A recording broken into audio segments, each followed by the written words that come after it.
सर्वाणि निराचष्टे तनोति शुभसन्ततिं स्मृतिमात्रेण यत्पुंसां ब्रह्मतन् परमं विदुः। अतिकल्याणरूपत्वात् नित्यं कल्याणसंश्रयात् स्मर्तॄणां वरदत्वाच्च ब्रह्मतन् परमं विदुः।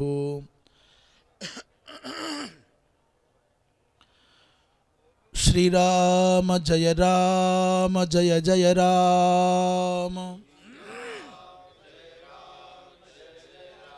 श्री राम जय जय राम। श्री राम जय जय राम। धर्म की अधर्म का, प्राणियों में विश्व का, गो हत्या, गौ माता की, परम पूज्य धर्म सम्राट स्वामी श्री करपात्री जी महाराज की, अपने अपने सदगुरुदेव भगवान की, श्री वृंदावन बिहारी लाल की, श्री राजा रामचंद्र भगवान की, हर हर महादेव। तीर्थराज प्रयागराज की जय। श्री हनुमान जी महाराज की। श्रीधरी टीका समन्वित श्रीमद् भागवत के स्वाध्याय क्रम में आज हम अखिल भारतवर्षीय धर्म संघ पूज्यपाद धर्म सम्राट जी महाराज स्वामी करपात्री जी महाराज, पूज्यपाद वीरव्रती श्री प्रवर जी महाराज की पावन स्मृतियों को संजोए इस परिसर में विद्वज्जनों के मध्य में श्रद्धेय स्वामी जी महादेवाश्रम जी महाराज, भैया एक कुर्सी लाना ना, और श्रद्धेय स्वामी जी श्री दर्शनानंद तीर्थ जी महाराज, आचार्य प्रवर श्री भगवत शरण शुक्ल जी, संपूर्णानंद संस्कृत विश्वविद्यालय में वेद विभाग के माध्यम से अध्यापनाराधन करने वाले आचार्य श्री विजय जी,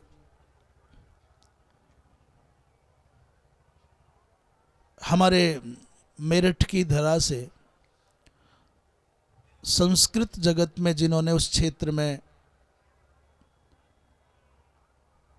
सम्मान प्राप्त किया है, ऐसे रज्जन प्रसाद तिवारी जी, डॉक्टर रज्जन प्रसाद तिवारी जी, कथा क्षेत्र में जिन्होंने सनातन धर्म का अपने मनोयोग से जो सनातन संस्कृति का प्रचार प्रसार किया है और निरंतर करने में निरत हैं, ऐसे श्री मारुति नंदन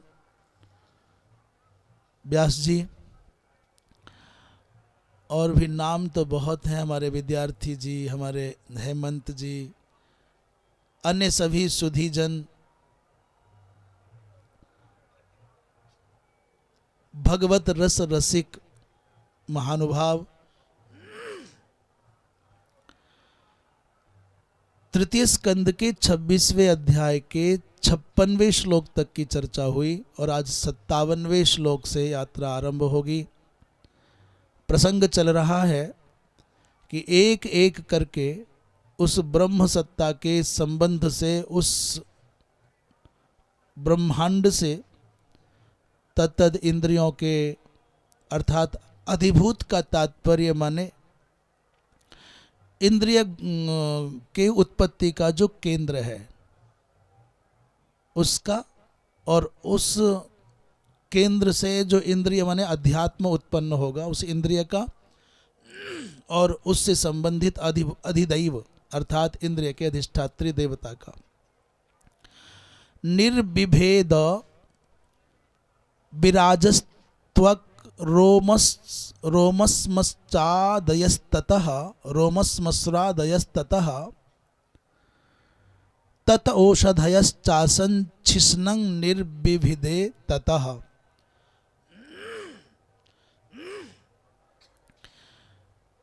56वें श्लोक की चर्चा हम कल कर रहे थे। सबसे पहले कहा कि उस विराट, विराजह माने विराट, विराट से क्या क्या हुआ? बोले त्वक निर्विभिदे, निर्विभेदे, त्वक माने त्वगिंद्रिय प्रकट हुई। और उसके बाद क्या हुआ? बोले रोम श्मश्रु आदयः, रोमावली हो गई शरीर पर। श्मश्रु माने मूछ आदि को कह सकते हैं, ये सब हुआ। तो कहते हैं आदि का तात्पर्य केशाह अभिग्राह्याः, श्रीधर स्वामी पाद ऐसा कहेंगे आगे। आदि शब्देन केशाह, ततः और उनके बाद क्या हुआ? बोले उससे औषधयश्चासन, औषधय माने इस इंद्रिय के जो रोम आदिक हैं उनका अधिष्ठात्री देवता औषधियों को माना जाता है, ये उत्पन्न हुई। और फिर क्या हुआ? ततः शिष्णम, निर्विभिदे, निर्विभिदे माने शिष्णम का तात्पर्य है जो मनुष्य के शरीर में जिसको उपस्थ कहते हैं, या अत्यंत सरलता से समझने योग्य विषय हो तो उपस्थ का तात्पर्य मूत्रेंद्रिय का उद्भव हुआ। श्रीधर स्वामी जी इस विषय में तो केवल इतना ही कहते हैं आदि शब्दे न केशाहा, तो बात स्पष्ट ही हो गई, इसलिए कोई टीका की आवश्यकता नहीं है। 57वें श्लोक में कहते हैं रेतस्तस्मादाप आसन्निरभिद्यत वै गुदम गुदादपानोपानाच्च मृत्युलोक भयंकरः। उसके बाद में जब शिष्ण का उदय हो गया, शिष्ण प्रकट हो गया, तो तस्मात् रेतः, उससे वीर्य सत्ता का उद्भव हुआ। और तस्मात् आपः, उसके बाद आपः माने अधिष्ठात्री देवत्वेन तत्र जल, वहाँ जल का उद्भव हो गया। और उसके बाद वही गुदम माने गुदा का तात्पर्य है मूलाधारस्थ जो केंद्र है जिसको मलेंद्रिय कहते हैं, वो निर्भिद्यत माने वो प्रकट हो गया। और उस गुदा से क्या हुआ? बोले अपानः माने अपान का उद्भव हुआ है। अपानात, उस अपान से क्या होगा? बोले लोक भयंकरः मृत्युः अजायत, उस अपान से लोक भयंकर मृत्यु का उद्भव हुआ है, इसलिए मृत्यु को वहां का अधिष्ठात्री देवता माना जाता है। मृत्यु का विशेषण बता रहे हैं, बोले लोक भयंकरः, बोले संसार पूरा किसी से नहीं डरता, केवल मरने से डरता है। सारे संसार को जो भय प्रदान करने वाली सत्ता है वो मृत्यु समुत्पन्न हुआ। 57वें श्लोक में श्रीधर स्वामी ने कोई टीका नहीं की है और वंशीधर जी महाराज भी इसमें मौन ही हैं। चूंकि अर्थ स्पष्ट है इसलिए टीका की आवश्यकता नहीं पड़ी। आगे चलते हैं, कहते हैं हस्तौ च निर्भिद्येताम बलम ताभ्याम ततस्वराट पादौ च निर्भिद्येताम गतिस्ताभ्याम ततो हरिः। उसके बाद दो हाथों का प्रकट होना कहा जा रहा है। हस्तौ च निर्भिद्येताम, जब हाथ एताम माने इस अंड से, हस्तौ च माने हाथ भी, निर्भिद्येताम माने प्रकट हुए, तो बलम ताभ्याम और ततस्वराट, उन हाथों से क्या बोले? बल। और उसका जो अधिदैव है माने अधिष्ठात्री देवता है, कहते स्वराट हुआ। स्वराट शब्द का अर्थ यहाँ करते हैं देवराज इंद्र, हाथों के अधिष्ठात्री देवता है इंद्र। उसके बाद एताम पादौ च निर्भिद्यत, उसके बाद दोनों पैर निकल आए छोटे छोटे। ये बात इसलिए ध्यान से सुनने की है कि संभव है कि जो प्रक्रिया विराट इस ब्रह्मांड के क्रमशः समुत्पत्ति की चल रही है, वही प्रक्रिया संभव है कि पिंडगत जो मातृगर्भगत बालक का विकास है वो इसी क्रम से होता होगा। बोले एताम पादौ च निर्भिद्यत, पैर प्रकट हुए और ताभ्याम गति ही, पैरों का उसकी क्या है, बोले गति, और गति के अधिष्ठात्री देवता पैरों के कौन है, बोले विष्णु हो। यहाँ तथा हरि ही, तो कहते हैं हरिस्तदाविष्टो अर्थात देव विशेषः इति संदर्भः। हरि का तात्पर्य साक्षात भगवान विष्णु ही हैं। स्वराट इंद्र हरिर विष्णु हो। तो यदि आप ये अर्थ करते हैं कि भगवान विष्णु पैरों के अधिष्ठात्री देवता है, तो ये थोड़ा भगवान विष्णु की सत्ता का संकुचन हो जाएगा। इसलिए यहाँ श्रीधर स्वामी ने वंशीधर जी ने कहा हरिस तदाविष्टः, माने वो भगवान विष्णु उसमें आविष्ट हुए, माने देव विशेषः, ऐसा कह करके बचाव कर दिया। आगे कहते हैं नाड्योस्य निर्भिद्यन्त ताभ्यो लोहितमाभृतम् नद्यस्ततः समभवन्नुदरम निरभिद्यत। उसके बाद उस ब्रह्मांड में विविध नाड़ियों का उद्भव हुआ है और ताभ्यो लोहितम आवृतम, जब ये नाड़ियाँ उत्पन्न हुई उसमें, तो नाड़ियों के प्रकट होने पर लोहितम आवृतम माने सहजा देख रहे हैं कि नाड़ियों के प्रकट होते ही उसमें रक्त का प्रवाह आपूरित हो गया। ये कैसे हुआ, बोले चित शक्ति संबंधात, परमात्मा की जो सत्ता है उसी के कारण। और उससे क्या, बोले इनके अधिष्ठात्री देवता नद्यः, वो नदियाँ प्रकट हो गई। समभवन माने उत्पन्न हुई, और उसके बाद उदरम निरभिद्यत, उसके बाद उदर प्रकट हो गया। आगे कहते हैं क्षुत पिपासे ततस्याताम समुद्रस्त्वे तयोरभूत अथास्य हृदयं भिन्नम हृदयान्मन उत्थितम। उसके बाद जैसे ही उदर का उद्भव हुआ, तो उदर के होते ही भूख और प्यास दोनों उत्पन्न हो गई। भूख और प्यास उत्पन्न हुई, क्षुत पिपासे माने क्षुधा और पिपासा। एतयो हो, इन दोनों के अनंतर उस उदर में क्या, बोले समुद्र का प्राकट्य हो गया। समुद्र की भावना, जैसे समष्टिगत सत्ता में समुद्र का अस्तित्व है, जैसे ब्रह्मांड में समुद्र की भूमिका है, वैसे ही आपके उदर में भी एक समुद्र बसता है।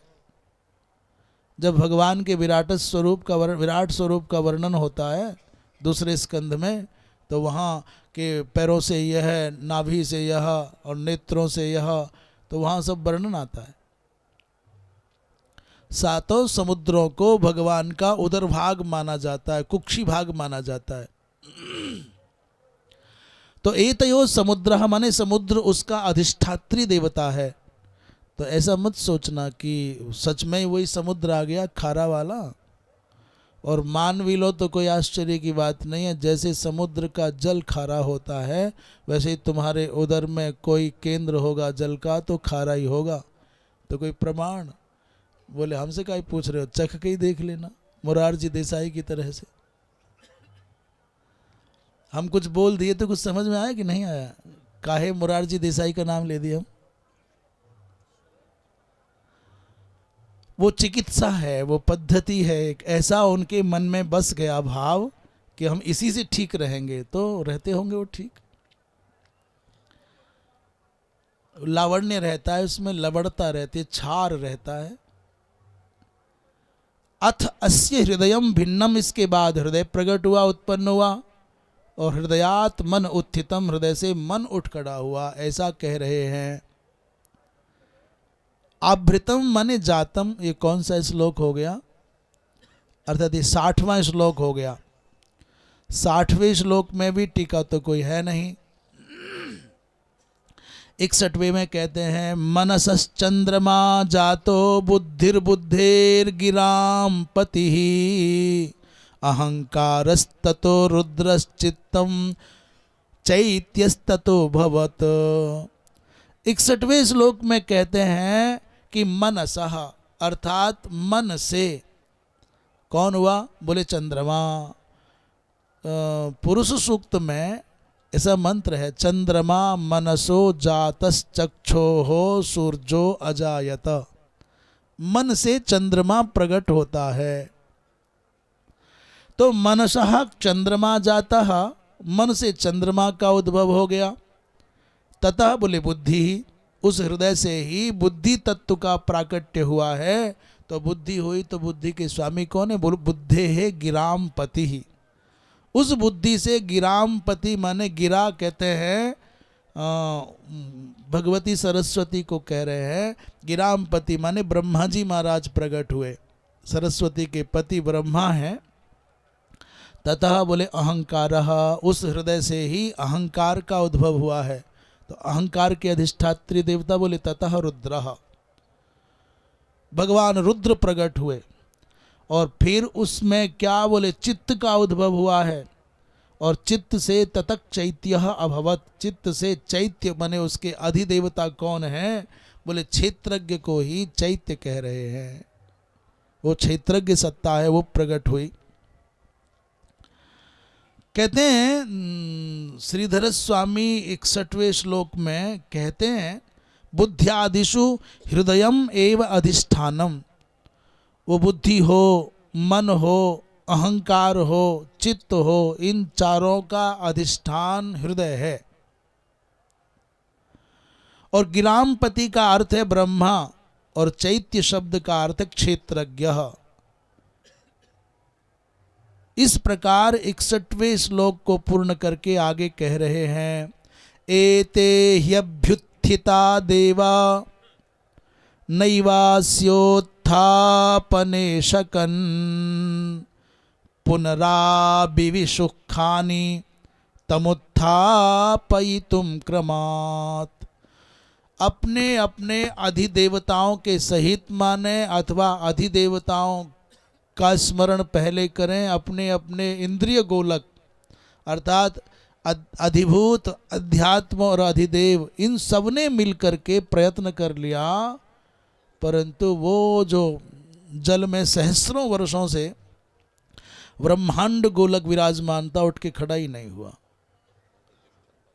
अधिदेवताओं के समेकित प्रयत्न से अथवा पृथक पृथक प्रयत्न से वो सफलता नहीं मिली। आ जा आचार्य जी, आ जावे, कहो भैया एक कैसे एक बिठा लीजिए, आज बैठे बैठे रहे, 3-4 हो जाए, नहीं बैठिए ना, सब आ जाए, भगवान आ जाएंगे तभी बनेगी बात। कहते हैं स्थान का कौन कहे, हृदय में जगह होनी चाहिए तो सब हो जाता है। विजय भैया, गुरुजी, हाँ जी हाँ जी। वैसे सबसे बढ़िया तो कहते हैं भूमि से बढ़कर के कोई धरती पर आधार नहीं है, और भूमि को किसी और के आधार की आवश्यकता नहीं है। भूमि पर बैठा हुआ, भूमि पर चलता हुआ, भूमि पर सोता हुआ कहीं गिरता नहीं है। और कुर्सियों का तो बड़ा खतरा है भाई, बेचारी 4 हों टांगे चाहे 14 हों फिर भी खतरा ही है। कुर्सी पर बैठा हुआ व्यक्ति हमेशा डरा रहता है, बहुत संदेह, मेरी कुर्सी की टांग न तोड़ दे कोई। हाँ, बहुत झमेला है। माघ मेले में इसलिए संभल करके बोलो, कुर्सियों का झमेला है। जी स्वामी जी पधारे। भैया कुर्सी ला दीजिए, एक कुर्सी ला दीजिए। बोलिए वृंदावन बिहारी लाल की। स्वामी श्री ब्रजेश आश्रम जी महाराज, हाजी महाराज जी। हमको याद नहीं होता तो आपकी मुस्कुराहट ने याद करा दिया। आगे चले तो क्या बहुत बहुत महत्वपूर्ण विषय आरंभ हो गया। अब यहां से कहते हैं एते ह्यभ्युत्थिता, हेते ह्यभ्युत्थिता देवा नैवास्योत्थापने शकन तो पुनराविविषु खाने तमुत्थापयितुम क्रमात्। तो ये जो उठे हुए देवता थे, माने जागृत प्रकट हुए देवता थे, जब ये देवता अस्य उत्थापने, इस विराट को उठाने में अशकन समर्थ नहीं हुए, तो क्या किया, चुपचाप बिना कुछ किसी को कहे फिर से उस ब्रह्मांड में, उस गोलक में, विराट में अपने अपने केंद्र पुनः खानी आविविषु, तो अपने अपने गोलकों में जाके प्रविष्ट हो गए, चुपचाप बैठ गए।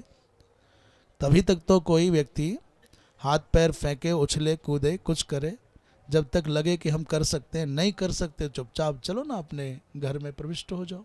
ऐसा हो गया। 62वें श्लोक में ये श्रीधर स्वामी पाद कहते हैं, 62वें श्लोक में कह रहे हैं कि क्या हुआ,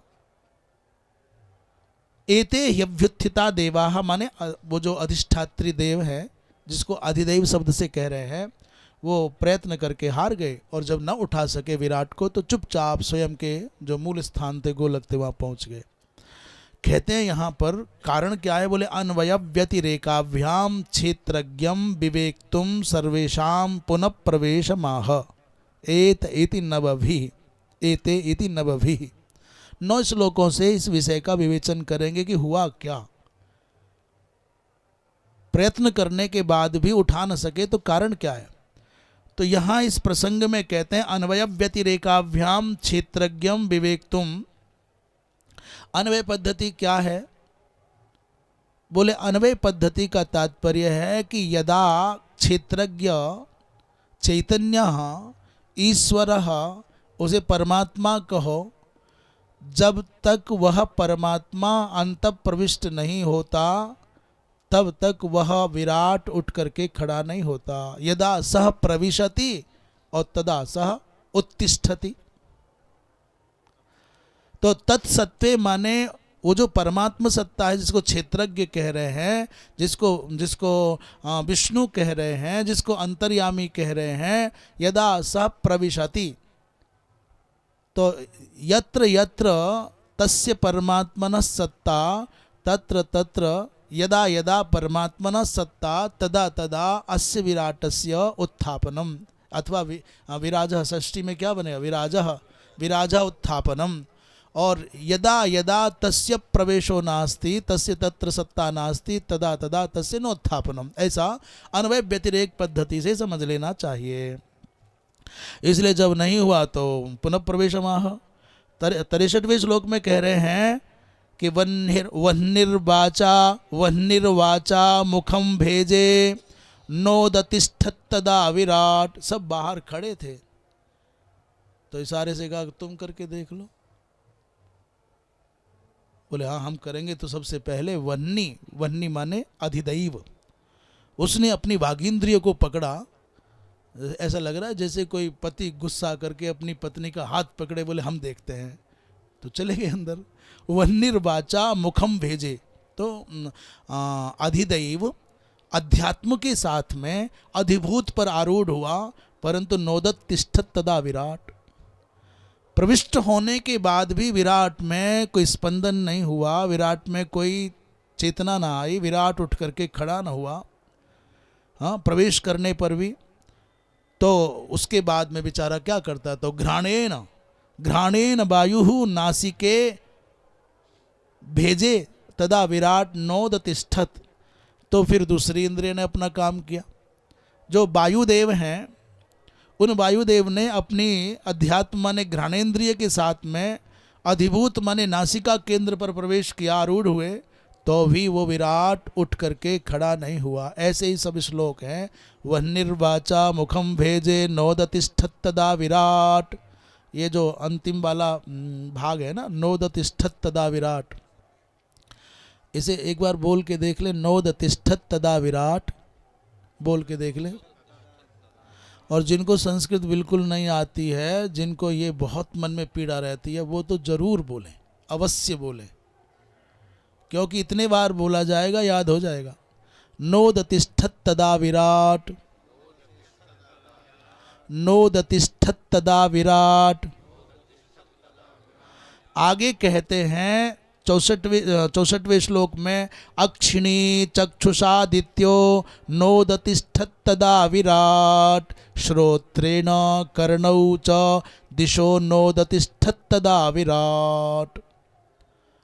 करे अक्षिणी चक्षुषादित्यो अर्थात आदित्य माने भगवान सूर्य, नेत्रों के अधिष्ठात्री देवता, वो अपनी अध्यात्म माने नेत्रेंद्रिय के साथ कहाँ पहुँचे? बोले अधिभूत माने नेत्र स्थानीय केंद्र पर पहुँच गए। परंतु प्रविष्ट होने के बाद भी तदा विराट नोदतिष्ठत, तो भी विराट उठ करके खड़ा नहीं हुआ। तब श्रोत्र के साथ में दिशाओं ने प्रवेश किया है, कर्णौ श्रोत्रेण च दिशा कर्णौ, अर्थात श्रोत्रेंद्रिय के साथ में उसके जो अधिदैव है माने दिशाएं हैं, उन्होंने कर्ण गोलक में, कर्णौ माने कर्ण गोलक में प्रवेश किया, तो भी विराट उठ करके खड़ा नहीं हुआ। 65वें श्लोक में कहते हैं त्वचं रोमभिरोषध्यो नोदतिष्ठत्तदा विराट, बोल लिया करो नोदतिष्ठत्तदा विराट रेतसा शिश्नमापस्तु नोदतिष्ठत्तदा विराट। ये तो जैसे कवि कराते हैं ना, आधी लाइन बोल करके आधी छोड़ दे, बोले बोलो, ऐसे ही आनंद आएगा। नोदतिष्ठत्तदा विराट नोदतिष्ठत् त्वचं रोमभिरोषध्यो, अर्थात जब वहां तक सफलता नहीं मिली तो मन में था शायद हम जाएंगे तो कुछ नया कर पाएंगे। ये रहता ही है, कबड्डी खेलते हैं, झंडी लाने वाला एक खेल रहता है, वो नहीं ला पाए तो हम ला पाएंगे। कहते हैं औषध्या रोमभि त्वचम, औषधि उसका अधिदेव है, अधिदैव है, ऐसा भी द्वितीय स्कंद में आया है। औषधियों को रोम का अधिदैव माना है। औषध्या माने वनस्पतियाँ वृक्षादिक है। ये रोम भी अपनी इन अध्यात्म माने रोमों के साथ में त्वगिंद्रिय में माने त्वचा स्थानीय केंद्र पर पहुंचा, प्रविष्ट हुआ। तदा विराट नोदतिष्ठत्, तो भी विराट में कोई स्पंदन नहीं हुआ।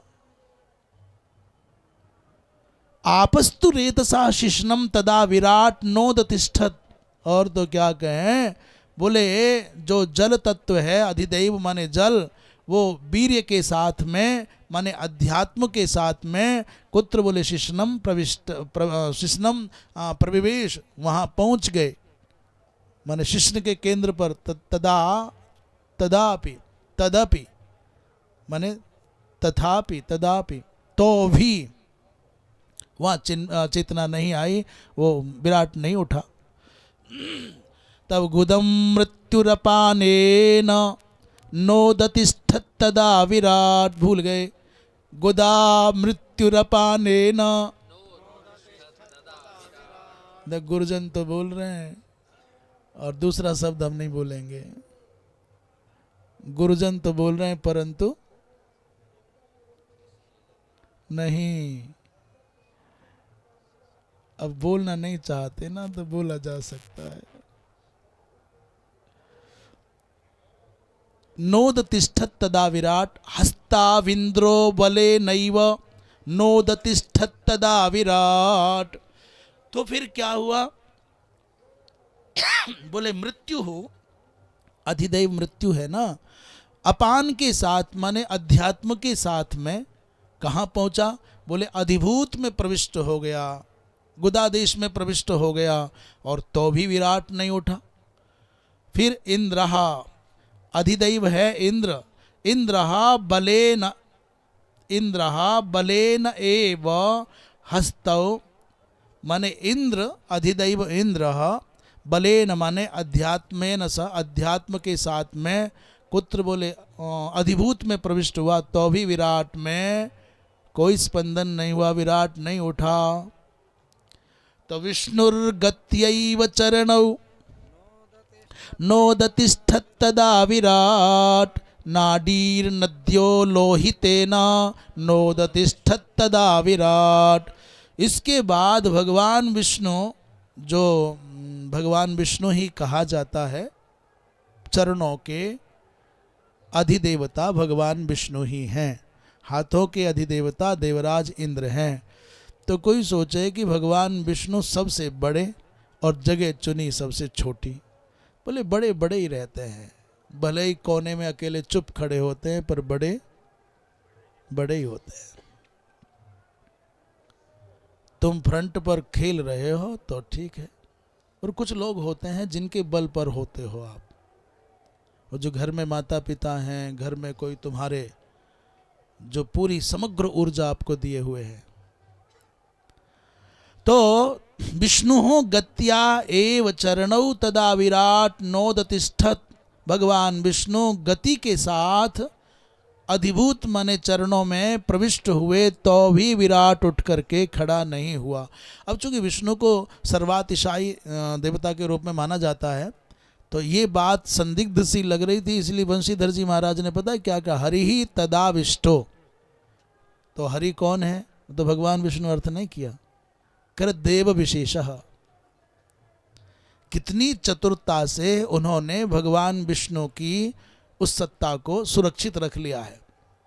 जबकि श्रीधर स्वामी पाद करें स्वराट इंद्र और हरिर विष्णु, यहाँ भी ऐसे ही अर्थ आ रहा है। तो भी विराट उठा नहीं, तो क्या हुआ? नद्यः लोहितेन नाड़ी ही, अर्थात नदी रूपी अधिष्ठात्री देव रक्त के साथ माने लोहितेन सहा, नाड़ी माने नाड़ियों में प्रविष्ट हुए, अधिभूत में प्रविष्ट हुए, तो भी विराट में स्पंदन तक न हुआ उठने की। तो कौन कहे नोदतिष्ठत तदा विराट। क्षुत्रिभ्यामुदरम सिंधुर नोदतिष्ठत तदा विराट, हृदयम मनसा चंद्रो नोदतिष्ठत तदा विराट। क्षुत्रिभ्याम माने कहते हैं सिंधु माने जो समुद्र था, उसने अपने बड़प्पन का भाव मन में रखा और भूख और प्यास के साथ अधिभूत माने उदर में प्रवेश किया,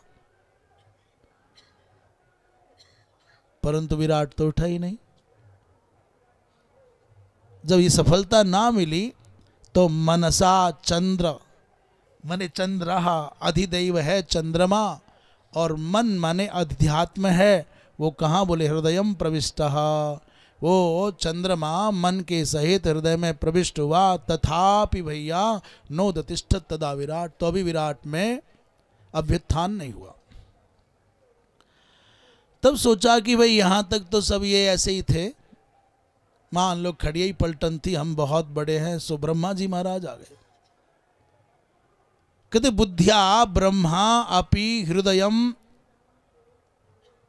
प्रविष्टः, बुद्धि शक्ति के साथ उसके अधिदेवता ब्रह्मा जी महाराज ने अधिभूत माने हृदय में प्रवेश किया। इसलिए कह रहे हैं हृदय माने अहंकार का भी केंद्र अधिष्ठान हृदय है, चित्त का भी केंद्र अधिष्ठान हृदय है, और मन का भी केंद्र अधिष्ठान हृदय है, और बुद्धि तत्व का भी। इसलिए बार बार हृदय आएगा। तो भी विराट उठा नहीं। बड़ा भाई, किसी के जाने पर तो उठ जाते। बड़े जिद्दी रहे होंगे विराट जी। अभिमत्याः रुद्रः हृदयम तदा विराट नोदतिष्ठत। अभिमत्या माने अभिमानेन सह रुद्रः, रुद्रः माने भगवान रुद्र अर्थात अधिदेव, अभिमति माने अहंकार के साथ में हृदय देश में प्रविष्ट हुए, परंतु तो भी विराट उठा नहीं। ब्रह्मा जी की बात नहीं मान रहे, रुद्र की बात नहीं मान रहे, भगवान विष्णु की बात नहीं मान रहे। क्या बात है भाई? कहते चित्तेन हृदयं चैत्यः क्षेत्रज्ञः प्राविशद्यदा विराट तदैव पुरुषः सलिलादुदतिष्ठत। अब छुट्टी हो गई, कविता का पीछे वाला हिस्सा नहीं बोलना पड़ेगा। नोदतिष्ठत तदा, अब जाके मुश्किल से पिंड छुटा है प्रभु। नोदतिष्ठत तदा विराट। कहते चित्तेन हृदयं चैत्यः, चित्तेन सह चैत्यः अर्थात क्षेत्रज्ञः, चित्त के साथ में जो चैत्य है, चैत्य माने क्षेत्रज्ञ है, यदा हृदयम प्राविशत, जैसे ही अधिभूत हृदय में प्रविष्ट हुआ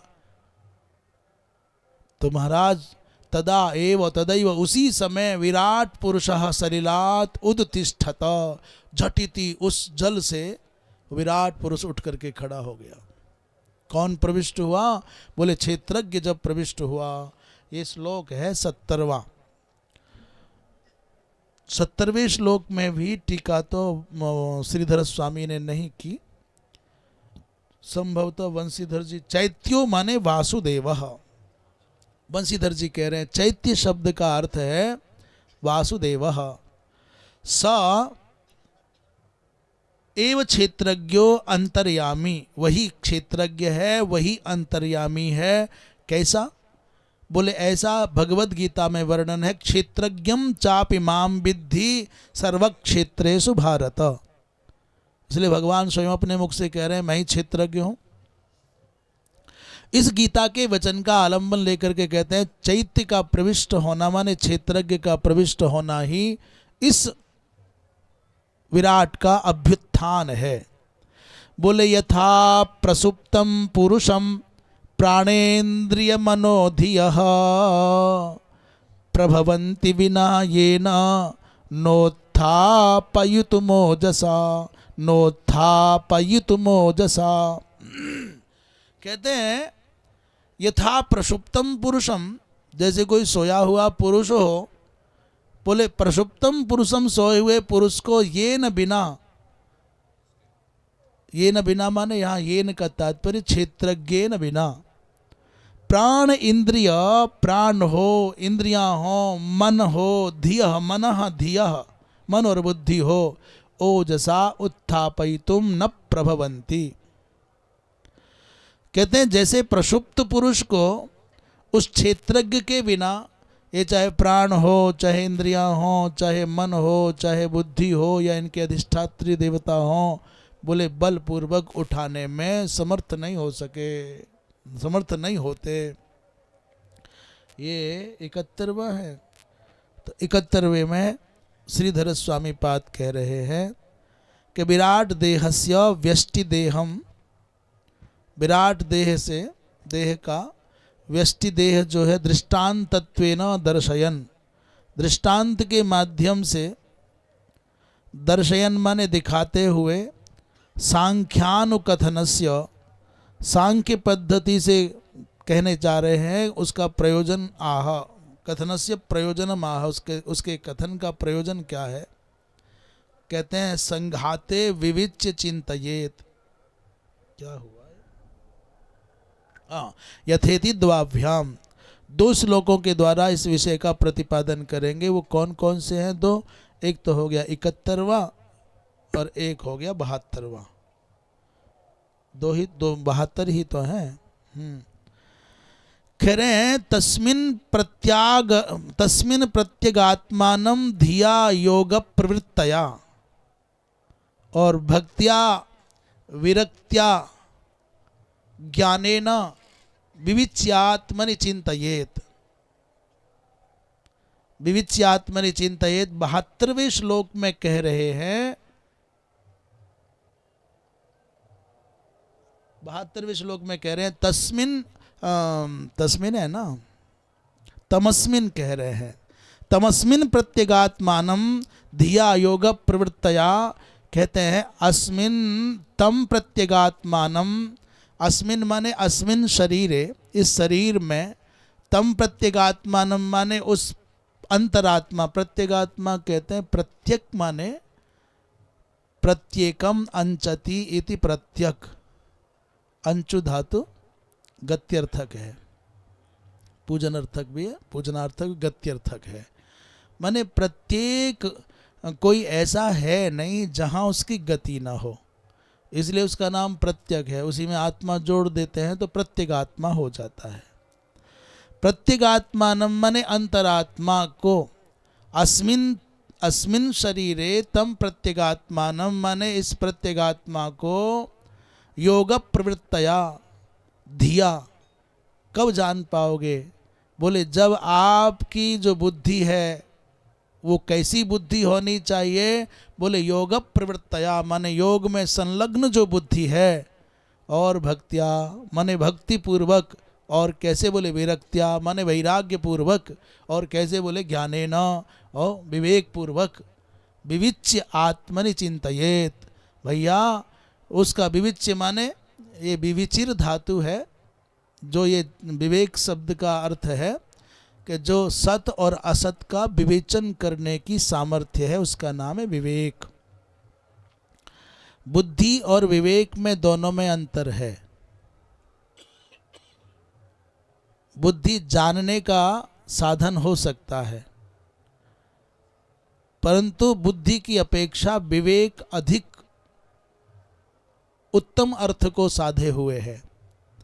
किसी को कहना बुद्धिमान है, बोले इसके पास बुद्धि है, तो है, सदुपयोग करेगा कि दुरुपयोग करेगा कहा नहीं जा सकता। बुद्धिमान होना, बुद्धि वाला होना, तो सदुपयोग करेगा कि दुरुपयोग करेगा। धनवान है तो पैसा है, अच्छे काम में लगाए बुरे में लगाए। शक्तिमान है, अच्छे काम में लगाए बुरे काम में लगाए। तो बुद्धि का होना ये प्रमाणित नहीं करेगा कि तुम सब कुछ अच्छा ही करोगे, परंतु विवेक कहने का तात्पर्य स्पष्ट हो गया कि आपको वो सामर्थ्य प्राप्त है, आप नित्य और अनित्य का विभाजन कर सकते हैं, विवेचन कर सकते हैं, क्या नित्य है और क्या अनित्य है, क्या सत है और क्या असत है। ये बुद्धि के द्वारा विवेचन नहीं किया जा सकता, पर विवेक के द्वारा किया जा सकता है। इसलिए साधन चतुष्टय में सबसे पहले विवेक का नंबर आता है। साधन चतुष्टय में सबसे पहला क्या? बोले विवेक, और दूसरा है वैराग्य, तब तीसरा है समाधि षटक संपत्ति, और तब चौथा है मुमुक्षुत्व। तो विवेक क्या है? विवेक का तात्पर्य क्या? ये अच्छा, ये बुरा, ये मेरा, ये तेरा, ये विवेक है? बोले नहीं, वास्तविक विवेक का जो स्वरूप है वो कहते हैं नित्यानित्य वस्तु विवेक। वो नित्य क्या है, अनित्य। मैं तो कहता हूं यदि इतनी सी बात भी समझ में आ जाए ना, तो सारी दुनिया की सब समस्याओं का समाधान हो जाए। मैं हूं या आप हैं या कोई और है, क्या चाहते हो तुम? कि साहब नित्य चाहते हैं। आप असंतुष्ट हो, अप्रसन्न हो, तो आपकी असंतुष्टि और अप्रसन्नता का कारण क्या है? कोई जो हेतु है वो नित्य संबंधी है कि अनित्य संबंधी है? जो हेतु नित्य है कि अनित्य है? तो जितने भी आपके अप्रसन्नता के या प्रसन्नता के हेतु हैं संसार में, सब अनित्य हैं। वो चाहे फिर मेरी पूंछ की बात हो या मेरी मूंछ की बात हो, सब अनित्य हैं। पर हमारे संसार माने हमारा अपना जो अपना खुद का स्वयं का संसार हम रचते हैं।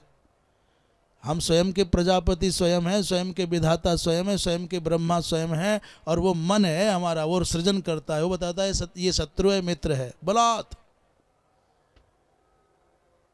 मन ही ब्रह्मा है, मन ही सृष्टि का सृजन करता विधाता प्रजापति है।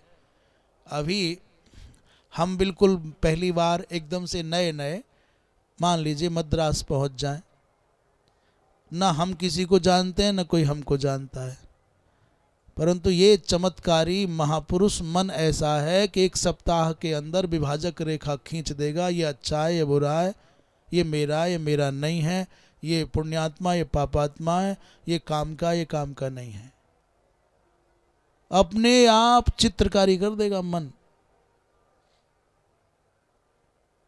और हमारी जो मनोवृत्ति, हमारे जो अपनी प्यास है, हमारी जो अपने प्यास, उस दिशा में प्रयास करने लगेगा। तो उदाहरण के लिए भांग खाने वाला सबसे पहले ढूंढे कहाँ ठेका है, कहाँ सिलवटना है कहीं मिलता है क्या?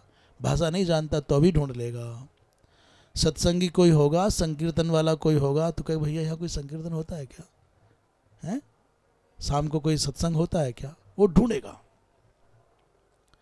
तो हम अपनी सृष्टि के सृजन करने वाले स्वयं हैं। तुम्हें शांति की अपेक्षा है तो इतनी शांति है सारी सृष्टि में, इतनी शांति है कि आप कल्पना भी नहीं करोगे। तुम भी आनंद में रहोगे, जो तुम्हारे संपर्क में आएगा वो भी आनंद में रहेगा। और तुम स्वयं अशांत हो तो तुम सोच लो, तुम न कभी चैन से बैठ पाओगे और न किसी को बैठने दोगे। तो तुम भी अशांत रहोगे और जो तुम्हारे संपर्क में आएगा वो और ज्यादा रहेगा।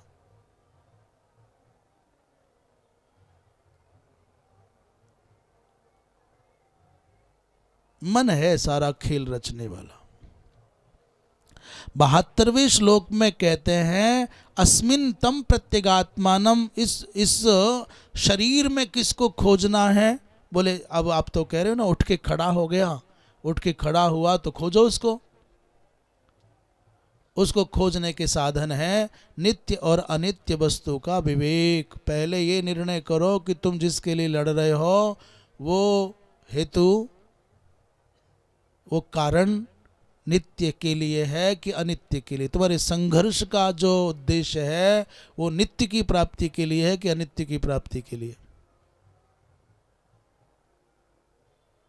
दो भाइयों का झगड़ा है भूमि को लेकर के, भवन को लेकर के या सोने चांदी को लेकर के, और दोनों भाई सूत्र को समझ लें कि नित्य क्या है अनित्य क्या है, तो लड़ेंगे क्या? अनित्य के लिए क्या लड़ना है भाई?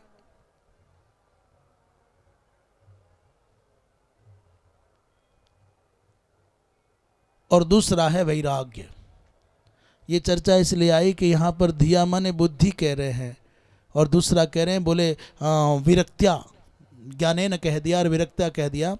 तो वैराग्य क्या है? बोले इहा मूत्र फल भोग विराग। दंभ कितना भी भरो कि हम ज्ञान मार्गी हैं, हम मुक्ति के पथ वाले हैं, हम तो सब में ब्रह्म देखते हैं। माँ झूठ बोलते हैं सारे दिन, हम बोलें या तुम बोलो। और मुझे लगता है ज्ञान मार्गियों की कलह और ज्यादा मार देती है।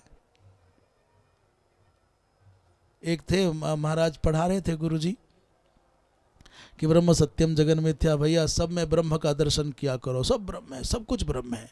तुम में ब्रह्म, हम में ब्रह्म, इधर ब्रह्म उधर ब्रह्म, ऊपर ब्रह्म नीचे ब्रह्म, ब्रह्म ब्रह्म ब्रह्म ब्रह्म। उसी समय अचानक अब जंगल में नदी के किनारे पर कक्षा चल रही थी तो विद्यार्थी पढ़ रहे, आचार्य जी जो गुरु जी पढ़ा रहे थे ब्रह्म सत्यम जगन मिथ्या जीवो ब्रह्म ही बना पर हे सर्वम खलु इदम ब्रह्मा, सब कुछ ब्रह्म ही है। तब तक पहाड़ी की दूसरे छोर से किसी भयंकर बब्बर शेर ने गर्जना की, ऐसा किया तो गुरुजी भूल गए अपना आसन उठाना तक, भागे पुस्तक छोड़ करके। और जब गुरुजी भागे तो पीछे पीछे चेला जी भाग लिए। जब शेर चला गया तो गुरुजी आकर के बैठ गए। फिर उन्होंने कहना शुरू कर दिया, विद्यार्थी जी फिर कह दिया ब्रह्म सत्यम जगन मिथ्या सर्वम खलु इदम ब्रह्मा। तो कोई बैठा होगा मेरे जैसा टेढ़ी खोपड़ी का, उन्हें गुरुजी पढ़ेंगे बाद में, पहले बताओ ये झूठ कब तक चलना है? जो ज्ञान आपकी क्रिया में ना उतरे वो ज्ञान तो बाहर होता है। उन्होंने कहा क्या हुआ? बोले आप कहते हैं सर्वम खलविदम ब्रह्मा, सब ब्रह्म ही है, तो फिर वो शेर में ब्रह्म नहीं था? और जब शेर में ब्रह्म था तो ब्रह्म से डर करके भागे कहां, क्यों भाग रहे थे? गुरुजी भी गुरुजी थे, चेला अपनी जगह था, गुरुजी उससे भी ज्यादा बड़े। उन्होंने कहा बेटा बिल्कुल सही है, ये जगत मिथ्या है। तो गुरुजी मान लिया वो जगत मिथ्या, तो शेर मिथ्या था, तो मिथ्या सिंह के डर के मारे भागे क्यों? उसने फिर दूसरा अटका दिया। गुरुजी थे, उन्होंने कहा बेटा वो सिंह भी मिथ्या था तो मेरा भागना भी मिथ्या ही था। हमारा भागना भी तो बेटा मिथ्या। पढ़ आगे, किताब तैयार कर, परीक्षा तैयार। एक गुरुजी ने कह दिया भाई सब में ब्रह्म है, तो शिष्य बड़ा भोला था, उसने कहा हाँ सर्वम खलु इदम ब्रह्मा, सर्वम खलु इदम ब्रह्मा, सब में भगवान है। अभी भगवान कहो ब्रह्म कहो, आप भक्ति भाव की दृष्टि से चिंतन करते हैं तो भगवान कह देते हैं, और ज्ञान मार्ग की भावना से प्रभावित होकर के बोलते ब्रह्म कह देते हैं। भागवतकार का एक बहुत प्यारा श्लोक है व्यास जी महाराज का,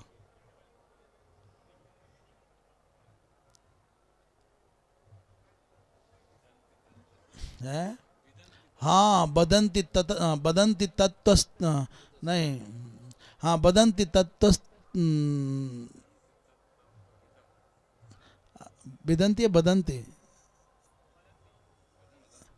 वदंती तत्तत्त्वविद, हाँ वदंती तत्त्वम, अरे भाई ये वदंती तत्तत्त्वविदः, वदंती तत्त्वम, वदंती तत्तत्त्वविदस्तत्त्वम यज्ञानमद्वयम् ब्रह्मेति परमात्मेति भगवान इति शब्दते।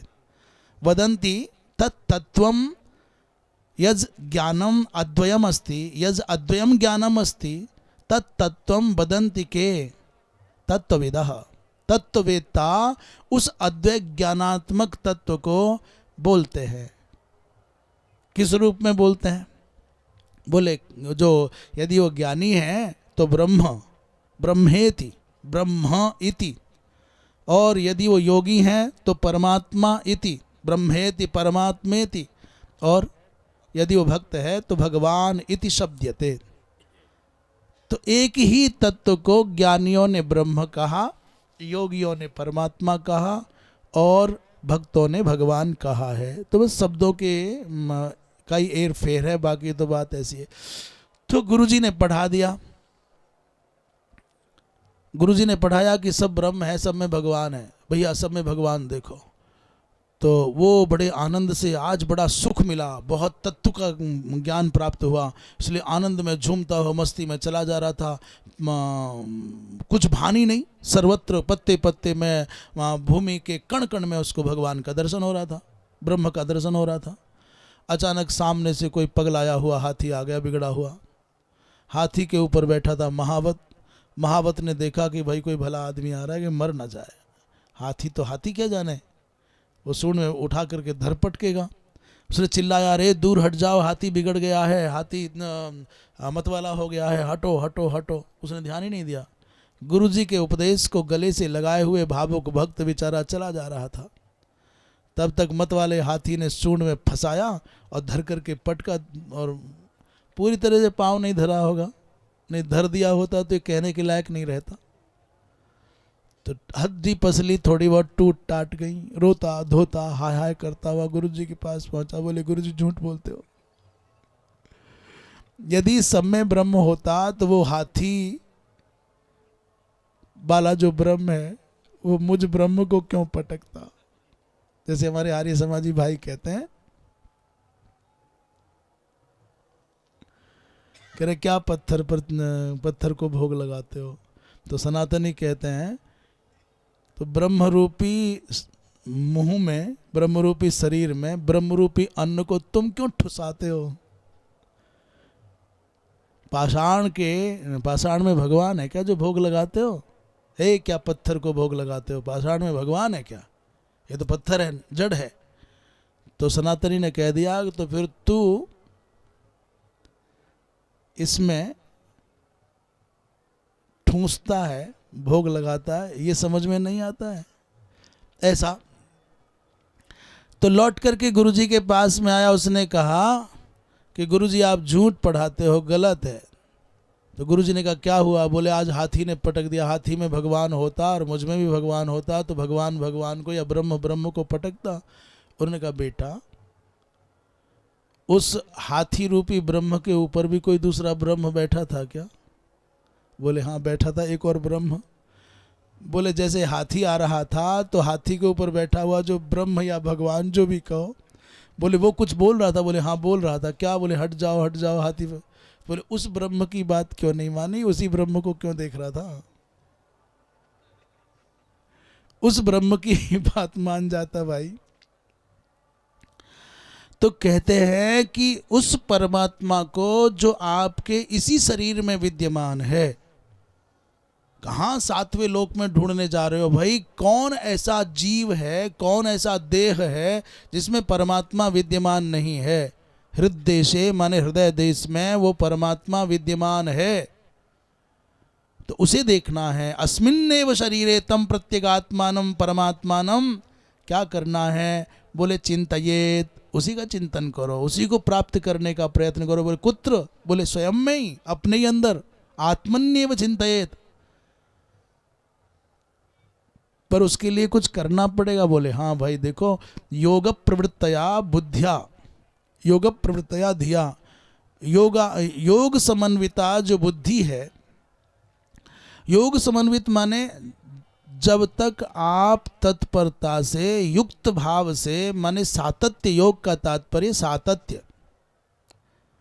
जैसे योग के विषय में महर्षि पतंजलि कहते हैं योगश्चित्त वृत्ति निरोधः। यदि वही अर्थ करें तो समग्र चित्त की वृत्तियों का निरोध करके बुद्धि को संलग्न कर दे, और परंतु उसमें भाव होना चाहिए, भक्ति होनी चाहिए, भावुकता होनी चाहिए, सरसता होनी चाहिए, भक्तिया। और केवल भक्ति से बात नहीं बनेगी, विरक्तिया। संसार के चाक चिक्य से आपका जब तक वैराग्य न होगा, जब तक वैरत्य न होगा, तब तक बात नहीं बनेगी।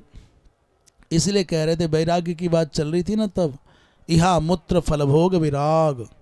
इह माने अस्मिन जन्मनि और अमूत्र माने अमुस्मिन लोके। इह माने अस्मिन लोके और अमूत्र माने अमुस्मिन लोके। इस लोक में जो भी आकर्षण के पदार्थ हैं, आकर्षण कोई वस्तु है, कोई व्यक्ति है, कोई स्थान है, जो भी तुमको बहुत अट्रैक्ट करता है अपनी ओर, पहले उससे पिंड छुड़ाओ। और एक बात थोड़ी अटपटी है परंतु कहनी होगी, है सच। तुम भौतिक उन्नति भी प्राप्त करना चाहते हो तो भी तुमको अपने मन को संयमित करना होगा। मन जब जब अपने अनुकूल व्यक्ति को पाता है, जब जब अपने अनुकूल वस्तु को पाता है, जब जब अपने अनुकूल स्थान को पाता है, तो प्रमादी हो जाता है। भौतिक उन्नति भी करनी है तो जो मन को अच्छा लगता है उसे किनारा करो, तभी चढ़ पाओगे ऊंचाइयों पर। तभी किसे क्या कहते हैं, प्रमोशन। कह रहे 5 साल से कोशिश कर रहे हैं, प्रमोशन नहीं हो रहा। बोले चिपके तो तुम्हारा समय तो लग रहा है ऐसी मूर्ति में जो किसी काम की नहीं है। आप चिपके हुए हो, महावीर विक्रम बजरंगी करे हुए हो, तो कैसे काम चली। इसलिए जो मन को, अर्थात मन को जो अच्छा लगता है उसके साथ बिताया हुआ समय, बहुत लंबी मात्रा का समय भी बहुत थोड़ा सा लगता है, मिनटों की तरह बीत जाता है। इसलिए जो रुचिकर लगता है व्यक्ति या वस्तु या स्थान मन को, यदि भौतिक उन्नति भी करनी है तो इनसे किनारे करो और अपनी ऊर्जा को वहाँ लगाओ जहाँ तुम पहुँचना चाहते हो, उस दिशा में बढ़ो। और आध्यात्मिक उन्नति के लिए तो ये अपरिहार्य है, परमावश्यक है। आध्यात्मिकता के लिए तो परमावश्यक है। इसलिए जो व्यक्ति, जो वस्तु, जो स्थान अच्छा लगता हो, उससे पहले अपने मन को समझाओ कि सार नहीं है। असारह खलु संसारः दुख रूपी विमोहकः। बोले नहीं, इस असार संसार में सार केवल श्रीमती है। मैया का सार तो निकल गया। इसलिए तो कहा महात्म में, इसलिए तो कहा था महात्मा में कि वो तरुणी प्रभुता गे, वृद्धा प्रभुता गे है, नहीं कहा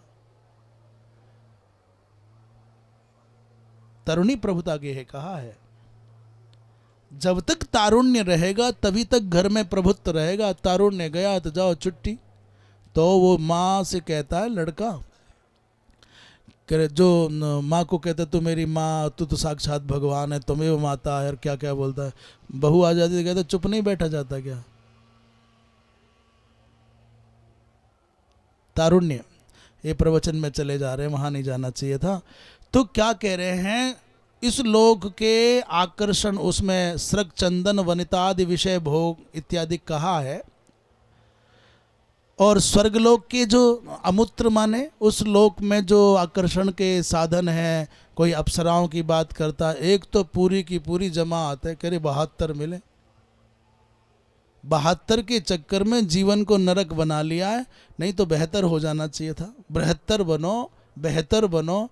72 के चक्कर में क्यों पड़े, पर पड़े ना। इसलिए परलोक में, स्वर्गादिक लोक में जो भी आकर्षण के विषय आपको अपनी ओर खींचते हैं, उससे भी मन को हटा पाओगे, तब जाकर के आपको अपने ही शरीर में उस परासत्ता का बोध होगा।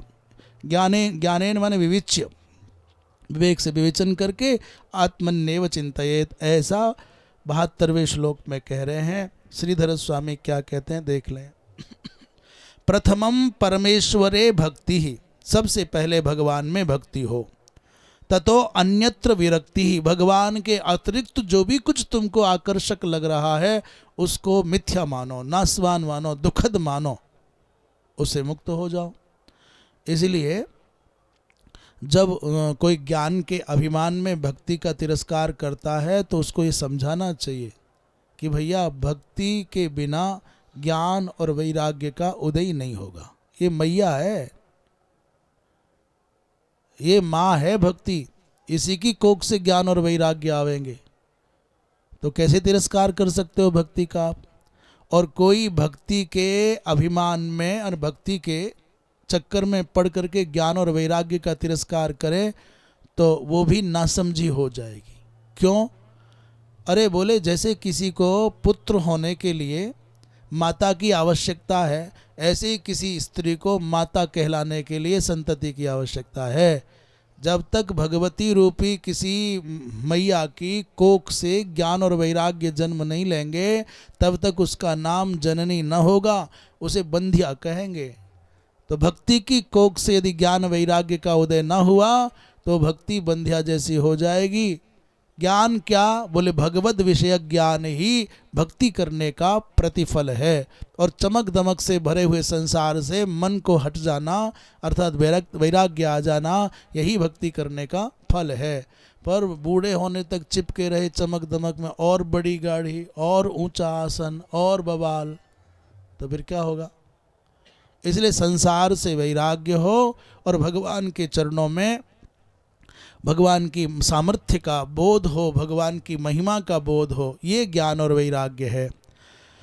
श्रीधर स्वामी इसी विषय में कहते हैं,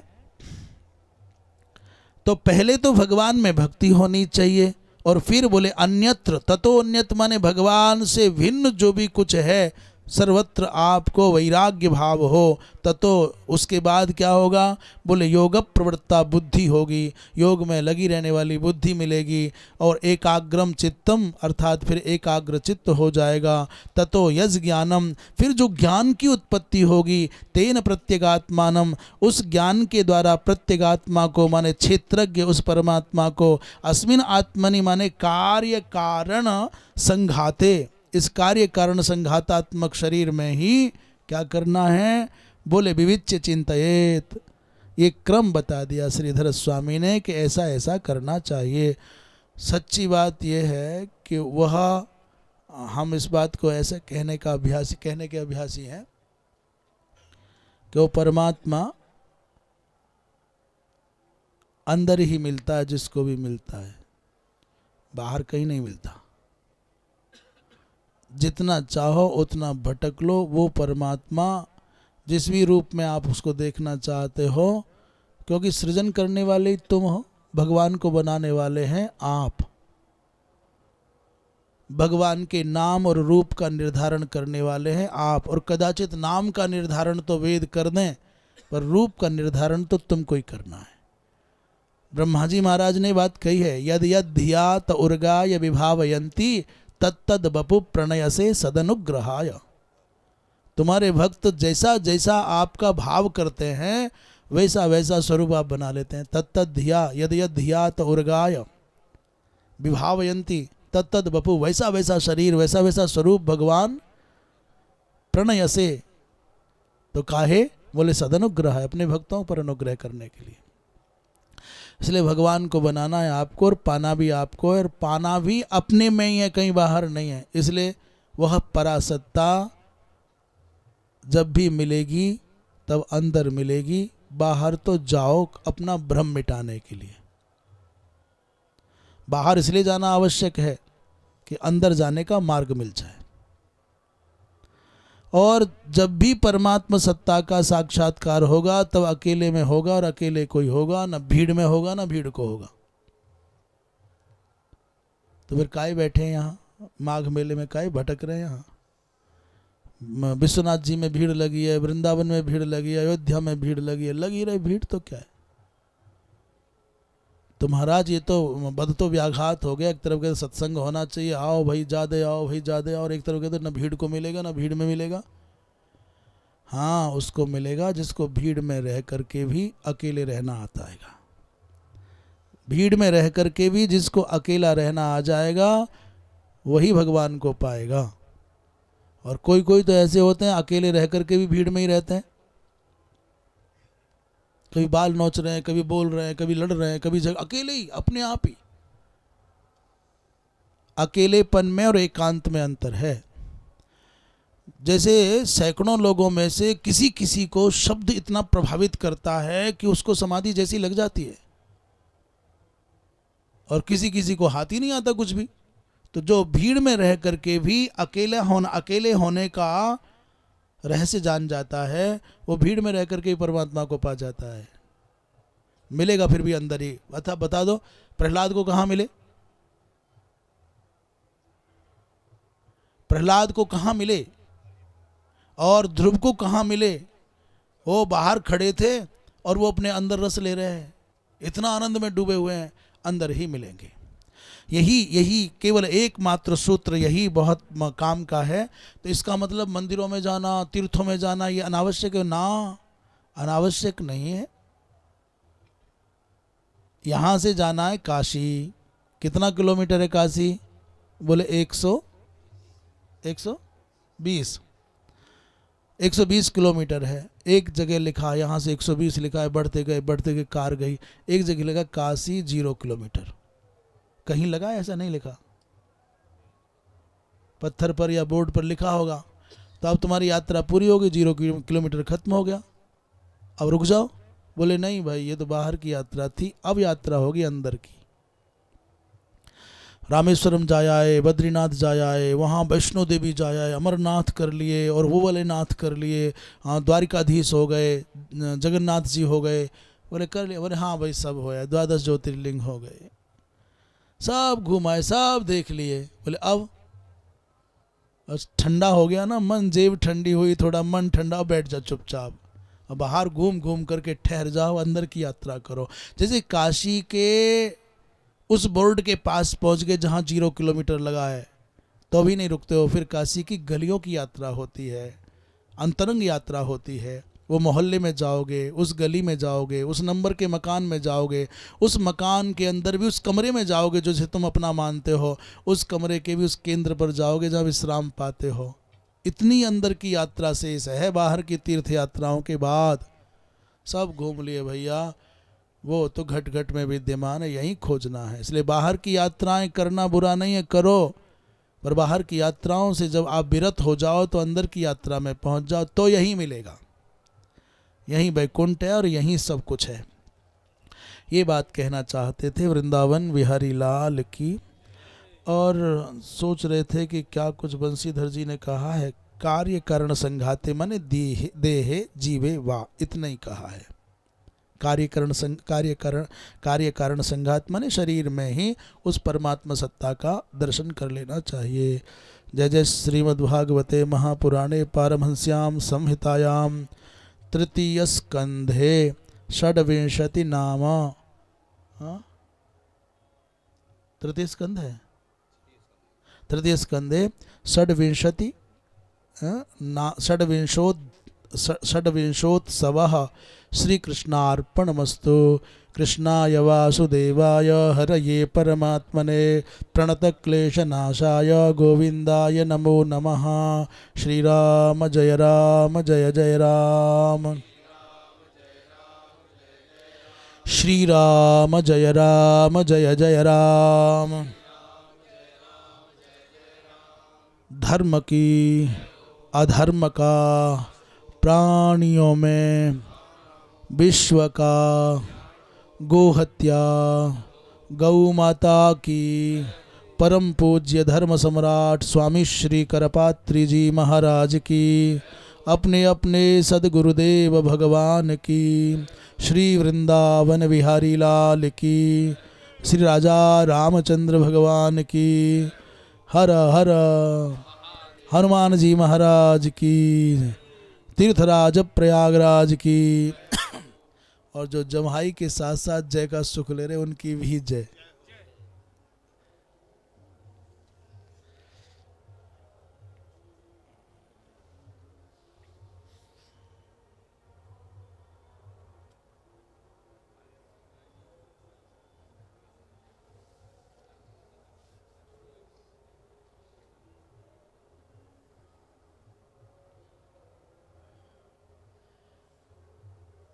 कै दिन तक का चल रहा है लगभग, कितने दिन का प्रवास लग रहा है?